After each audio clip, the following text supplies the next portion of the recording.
The AI war. America versus China. Two countries, two very different futures. And the way I see it, only one of them comes out on top. In hidden labs across America and China, something huge is being built. Something more powerful than anything humans have made before. This isn't like the old Cold War with tanks and missiles. And it's not like a trade war with tariffs and deals. This is something different, something that could end up shaping everything else. Some people call it the AI war, and whoever comes out ahead could end up shaping a lot of what happens next for the rest of us. For a long time, America was just ahead, way ahead. When it came to technology, nobody else was really close. Silicon Valley wasn't just a place with office buildings, it meant something.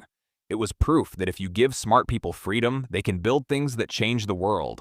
Google, Apple, Microsoft, Amazon, all American, all changing how billions of people live. But around 2015, something started to shift. China stopped just copying what America made. They started building their own stuff, fast. The Chinese government came out and said it plainly. By 2030, they want to be the world leader in AI. Not a company goal, a national one. We're talking hundreds of billions of dollars, 1.4 billion people, and the full weight of the government pushing it forward. America noticed, but, at least from where I'm sitting, America was slow to really react. And that delay might end up costing more than people realize. Before we get into who's winning, let's talk about what's actually at stake here. Most people think AI is just chatbots, writing emails, making funny pictures. But that's like saying the internet is just for sending emails. It's so much bigger than that. AI could end up running a huge part of how the next century works. Whoever has the strongest AI has a real edge, economically, militarily, and in terms of information, what people see and believe. This isn't science fiction. Some of this is already happening. In China, AI is already used for large-scale monitoring.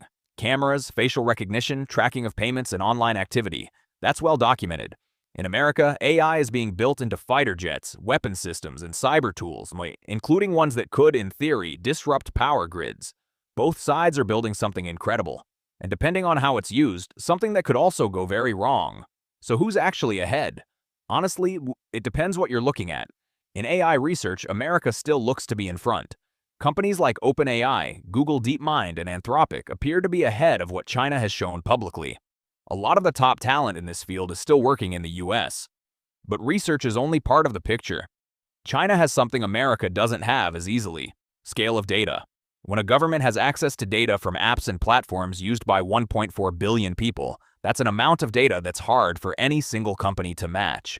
And data is a big part of what makes AI models better. More data generally means faster progress. So it's not really a China is behind situation. It's more like they're approaching this from a completely different angle.